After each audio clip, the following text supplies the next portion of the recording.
ng college ako. Prior to this subject na parang crafting technology. And doon ko na-discover na nag-beat yung heart ko ng fast kapag nagde-design ako ng something na like buildings, gano'n. And sobrang fascinate ako sa magandang exterior.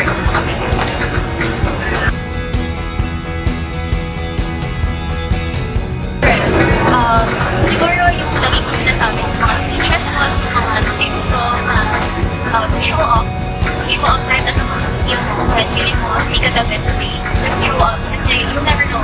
For example, yung one item or two item na naaral mo today, yun na yung best mo. What if yun yung magpasa sa'yo or yun yung magdala sa'yo to success? Ayun lang, like, never let a day go by na wala ka na nagagawang improvement sa sarili. Kahit 1%.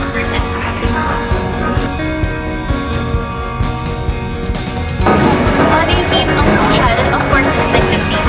Pero pinaka naging helpful sa akin is gumawa ako ng schedule na everyday yun yung susundan ko to make sure na meron akong na-accomplish, meron akong game plan, and at the same time, natatrack yung progress if na-cover ko ba yung mga dapat kong ako. Ang masasabi ko sa mga susunod na, sa mga aspiring architects, try nyo lang gawin yung best in everything. Yun naman yung importante. At the end of the day, no one is entitled to judge you or criticize you kasi you know better yourself